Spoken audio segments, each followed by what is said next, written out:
What's up, everyone? Welcome to the Derek O'Shea Show. Thank you guys so much for taking time out of your day to actually tune in to me, listen to me and what I have to say, and I'm going to... Of course, I'm burping right at the beginning. I screwed up.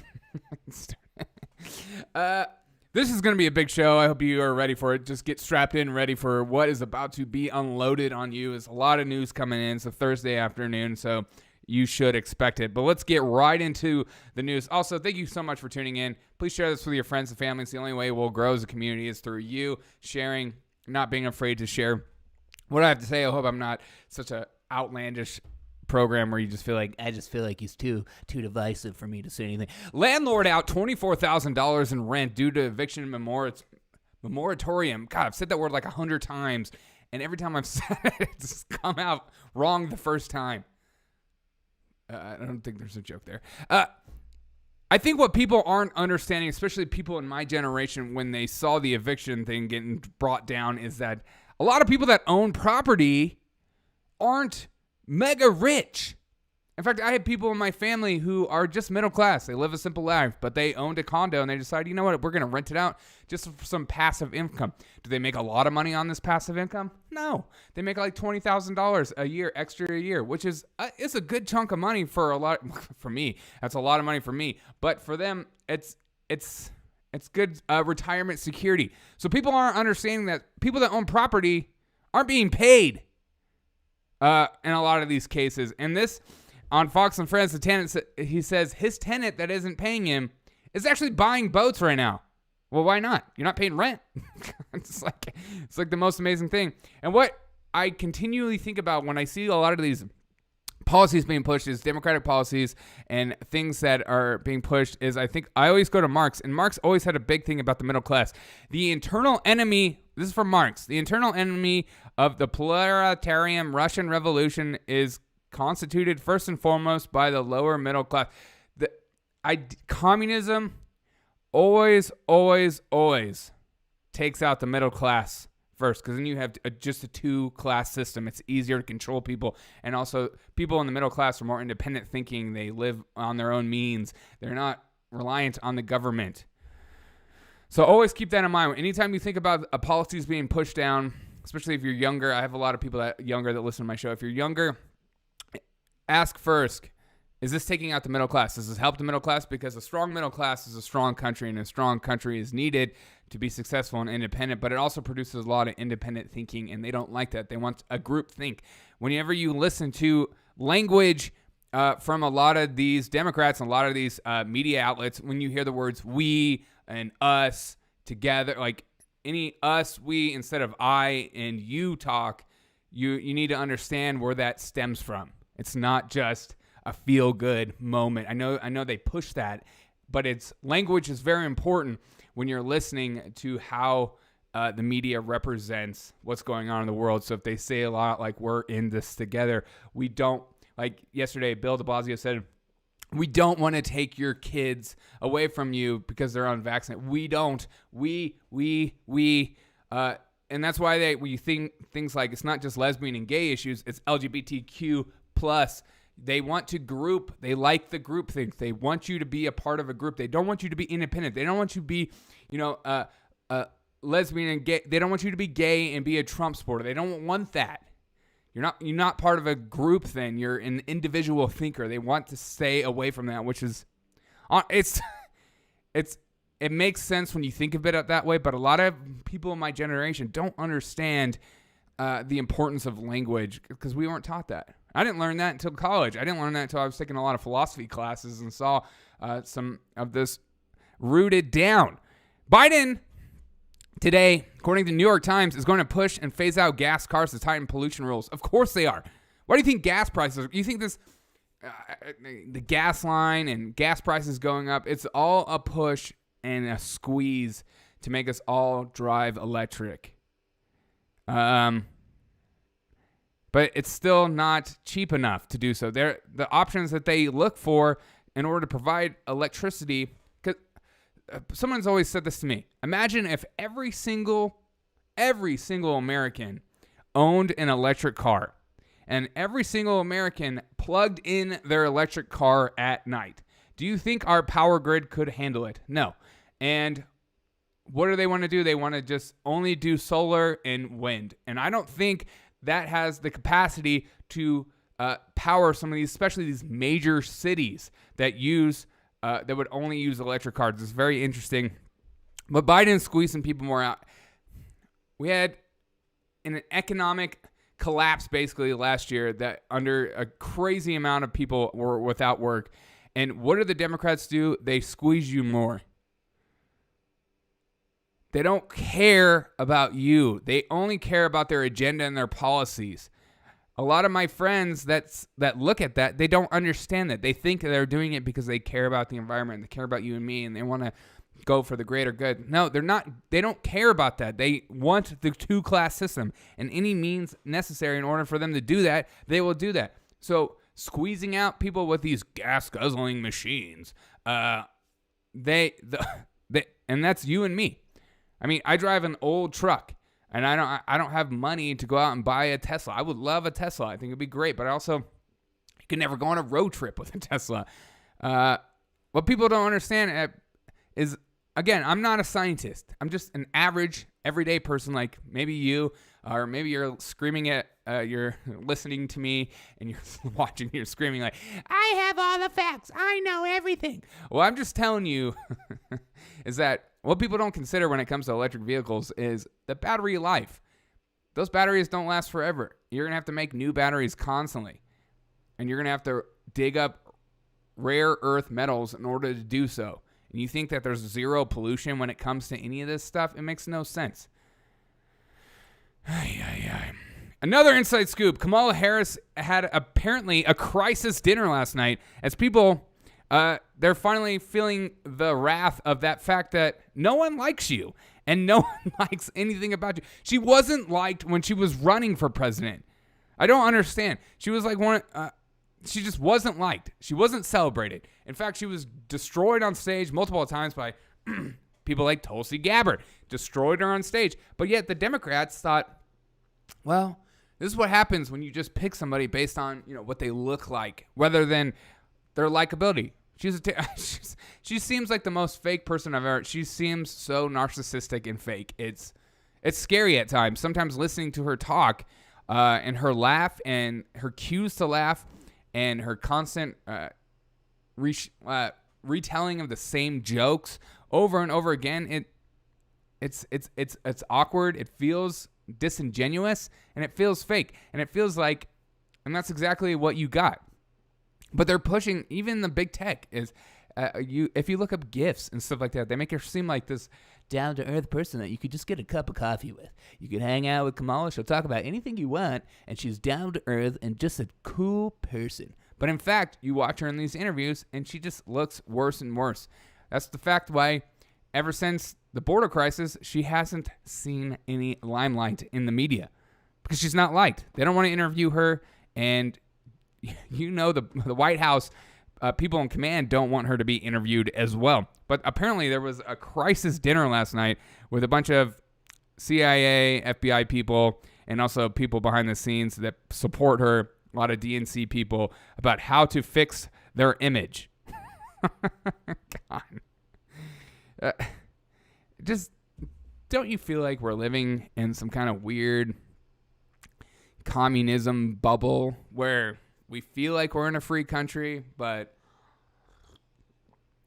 we see stuff like this and we just go, it's like a king. Our king's image isn't doing too well. What must we do? We must squash out big tech and censorship. They must be stopped. They need to not be allowed to share any more negative information about our dear Vice President Kamala Harris. It's destroying her image, and that's important, even though her image is predicated on everything she's doing. I just feel like we're living in some weird world that needs an update. Oh my gosh. Anyways, more news. Justin Bieber apologized for saying he likes Morgan Wallen's music. I'm just so tired. I'm just tired of this stuff like this. If you can't take the art away from the artist, then you won't like any of it. Artists, no matter what you say, I'm not like defending or advocating for or supporting Morgan Wallen. I don't care. I don't like country. You're not allowed to say that. I like old country. I like Texas two-state country. I don't like this new pop stuff. It's not my thing. It's not, if it's your thing, great. If you like singing about beer and driving down the road in your truck and God, country, and guns, like that's your thing. Do you, boo? I don't judge people for what art they like. And I will say it's art because just because I don't like it doesn't make it not art. It's like you walk up to a painting and you're like, I could do that. It's still art, whether you like it or not. Even if you're like that, I don't know who would buy this for. I walked up to some art. I went to Texas and walked up to a few art pieces at this place, and I was just thinking, and it was just like this picture of this bunny, and there was a blank background, and it was like a very celebrated artist in Austin, Texas, and I'm like, who's buying this crap? But there's somebody, obviously there are people they're like celebrated. This artist is very celebrated in Austin, but I'm just, this looks like something a 3-year-old did. Great. Who's buying this for $6,000? This little tiny painting that's 6 inches tall, 10 inches wide, and has a bunny that's not even filled in. Who's buying this? But we need to be, as a culture, take away the art from the artist. Because usually, which is a huge surprise to most people, artists are some of the most tortured, tormented, trauma-induced PTSD, anxiety, depression. Usually art stems from these fields. It stems from a very dark place. And through that dark place, they look for beauty. And that beauty comes out through their art. So never look up an artist's personal beliefs. Just focus on the art. Do you like the art? Then enjoy it. I'm sick of people apologizing for things like, oh, well, I love Morgan Wallen's music, but, you know, it turns out he said the N-word, and I can't listen to his music anymore. I'm not going to do it. It's just like, I have a lot of conservative friends that are just like, I liked this song, but they came out and they were support for Black Lives Matter, they were support for this, and now I can't listen to this song anymore. Just, if you like the art, just enjoy the art. Taiwan spokesperson from China just came out and said, Taiwan is an inalienable part of the Chinese territory. The U.S. arms sale to Taiwan severely violates the One China principle and the 3 China-U.S. joint communiques. China will take legitimate and necessary countermeasures in light of the development of the situation. China is threatening the United States with making sure we do not finish the arms deal. This is a huge deal. China in due time. Look, I was at Costco, and I ran into this lady. She was the sweetest lady in the whole world. It turns out she was from Taiwan, and she was talking about how she loved her country, but she's so thankful to be here in America because she's free to do whatever she wants.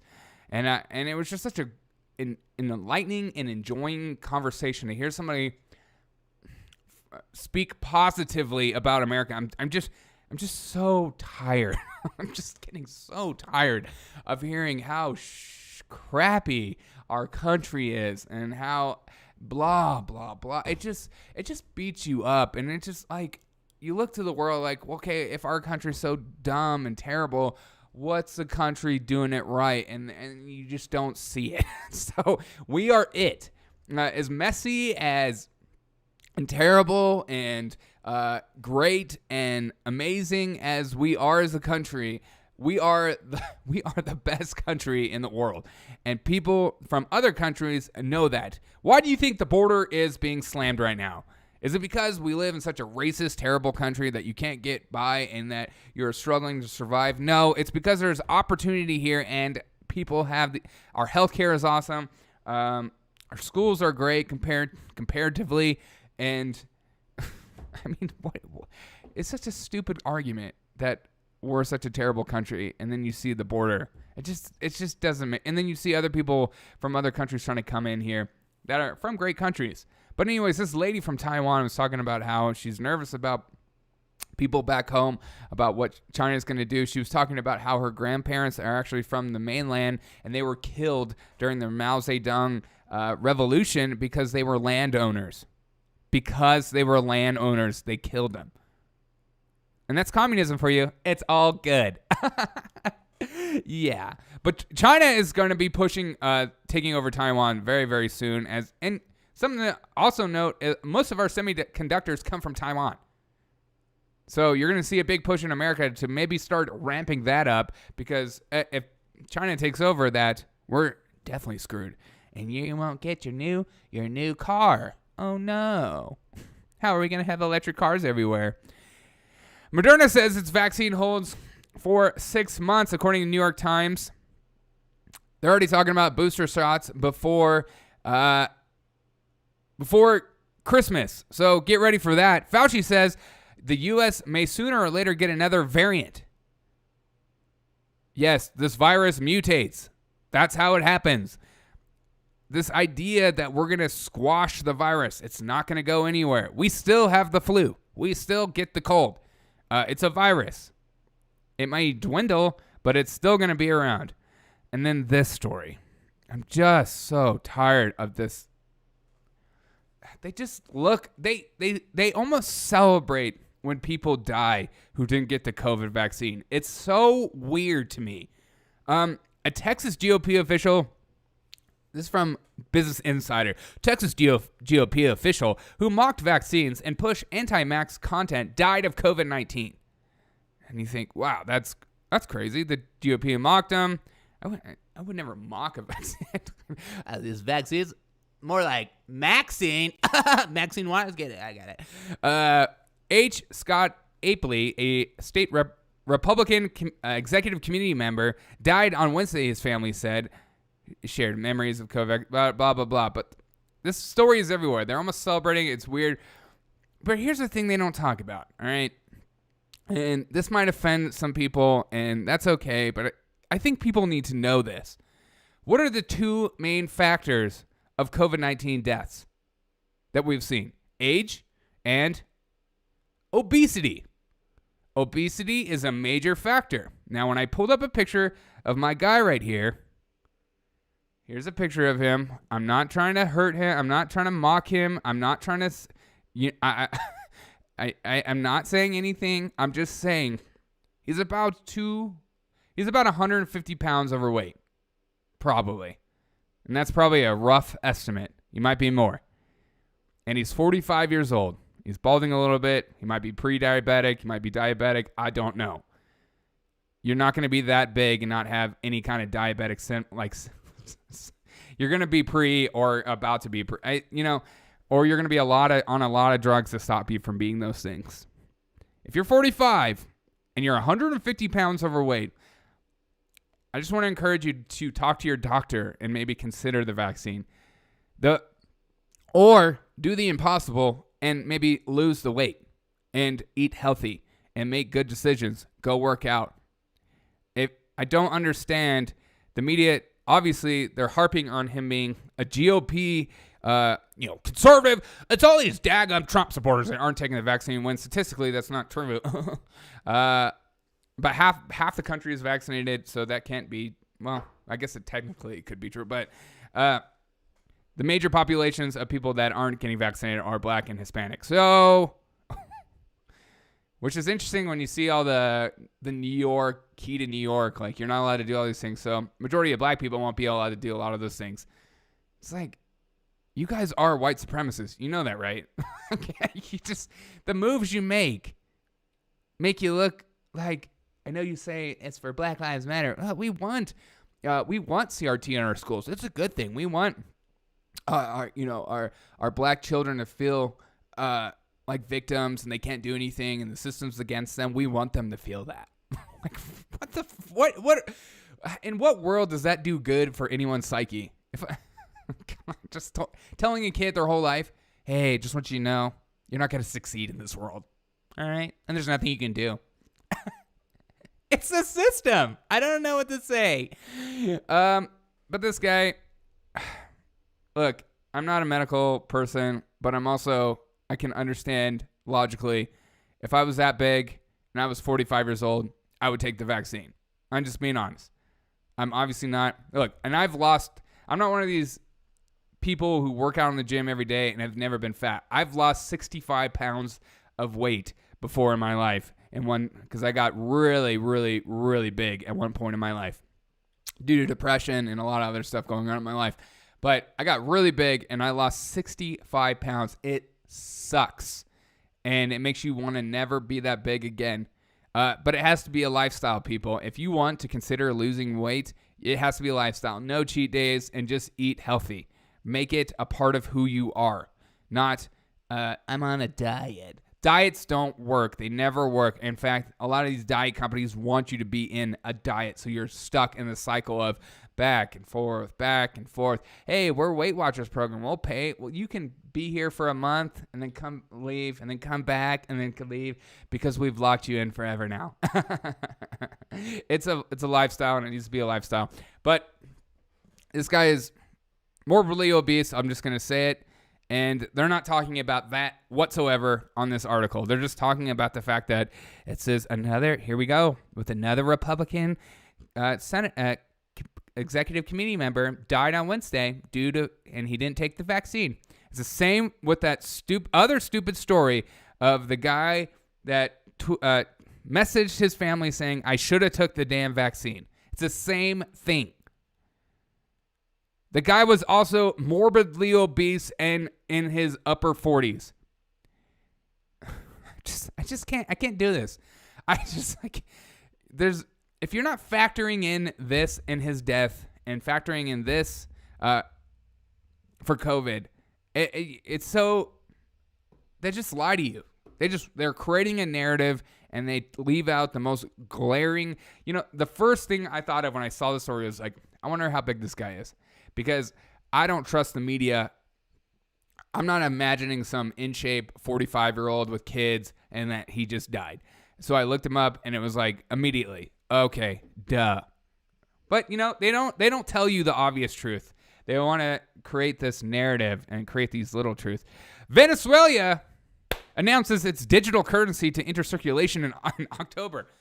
I have all these people that make fun of cryptocurrencies. They think it's just like a nerd, a fad thing. It's going to die out. But when dying countries are considering cryptocurrency as a way out of the system they're in, you should pay attention. When countries like China and Venezuela are first movers on central bank digital currency, it's certainly something we should all look forward to. And I totally agree with Disclose on that. I think it's a great way for them to get out of their situation, and because the more government regulates their money, the more they get into debt. And we're seeing it in America.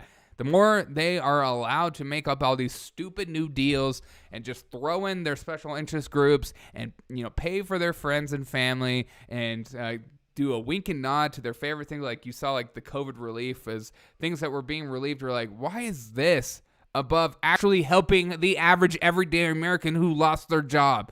Because we got to have it. And my friends, I'm in the upper elite class, and we need it.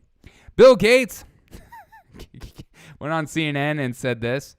Can you explain your relationship with Epstein? Did you have any concerns? Was there ever any concerns you had about it? Oh, certainly. Certainly. I had several dinners with him, hoping that what he... Look how uncomfortable he is with that question. I went to dinner. We did some things. He said about getting billions of philanthropy for global health through contacts that he had might emerge, when it looked like that wasn't a real thing. He goes on to say it was a huge mistake and he shouldn't have done it, but of course he's going to say that. I'm sure and then at the end he says also, but I wasn't the only one. There was a lot of people there. Who were those people? Why don't you say their names? And as always, the upper elite class. But I think this sums up my whole show. This is from Cori Bush. And this is her speaking on behalf of why we should defund the police and why she actually deserves to have private security. I won't let them get that off. You can't get that off. I'm going to make sure I have security because I know I have had attempts on my life and I have too much work to do there too. That's right. If you've ever had attempts on your life, you don't deserve it, but she deserves it. Look, she's Cori Bush, all right? She matters. Her life matters. Your life doesn't. You live in your apartment, your one-bedroom apartment. You don't need to have a gun. You don't need cops. You don't need help from anyone. Cori Bush does. She slept on steps and ate Oreos. She deserves it. Too many people that need help right now for me to allow that. So if I end up spending $200,000, if I spend 10 more Yeah, 200,000, 300,000, 400,000, whatever. dollars on it, you know what? I get to be here to do the work. So suck it up, and defunding the police has to happen. We need to Yeah, suck it up. defund the police and put that money into social safety nets. The thing. And there it is. There's our ruling class. Rules for me, not for thee. I can't believe Obama stopped his birthday party for one. I don't care about that at all whatsoever, but the fact that he cowered, I bet he'll still have his birthday party, he just won't say anything about it. It's probably like a secret birthday party, and there's going to be lots of new information coming out about this incredible birthday party that he did have, actually. But here's our ruling class. Why do you need guns? Why do you need police? I need a private security.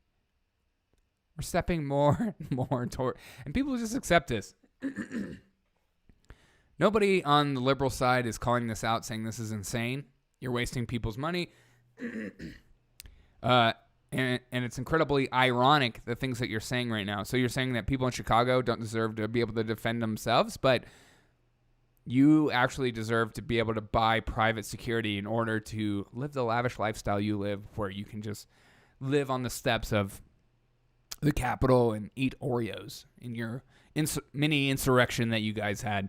They can do whatever they want. They can tell you how to live wherever you want.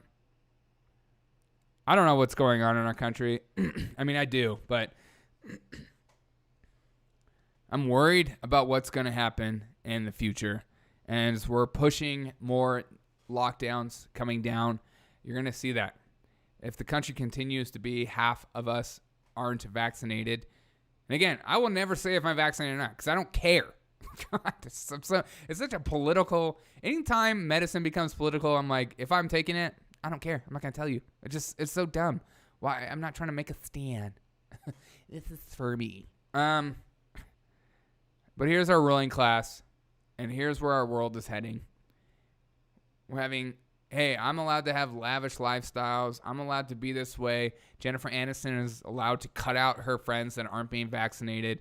The Offspring, just after being the drummer for so long, just cut the drummer because he's not vaccinated, even though he says he has a medical condition that he talked to his doctors about. Apparently, the lead singers in the Offspring are better and know more than the actual doctor he goes to see. Nothing makes sense anymore. Everything's insane. But I just want you to know, you and I are in this together. We're doing it. You're not alone. You're not taking crazy pills by yourself. This is actually happening before our eyes, and it's happening more and more. And things are becoming more glaringly obvious. I've never been more excited for an election coming up than ever before. I am praying this country looks at what's going on and decides it doesn't like it and votes the right way. But then I also get some of my conservative friends that say, well, how do we know they're not fortifying it again? And we don't. But we have to push like never before. We have to get together like never before and join forces to vote against some of this bureaucratic, totalitarianism, authoritarianism nonsense that's being pushed down our throats.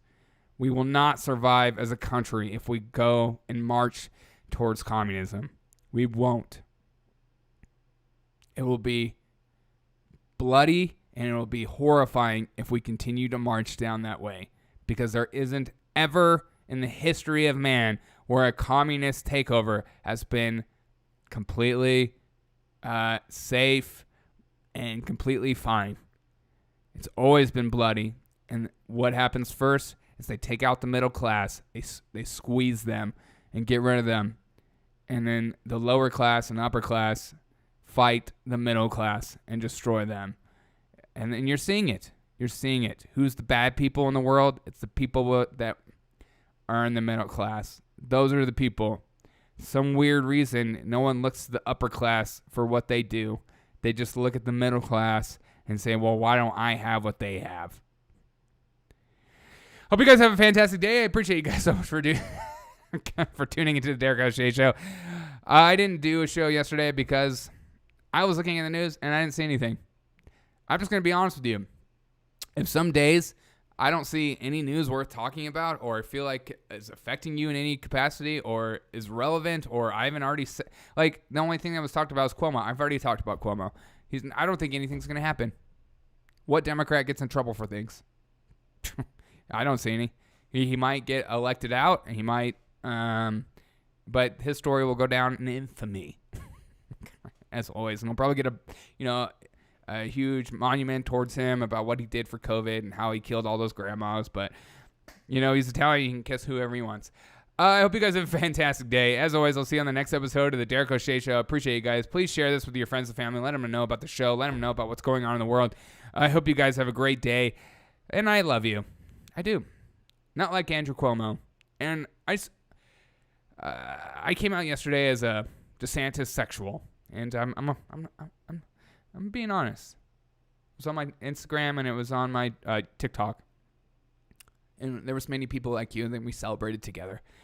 If you're a DeSantis sexual, write it down below. Have a great day. As always, I'll see you on the next episode of the Derek O'Shea Show.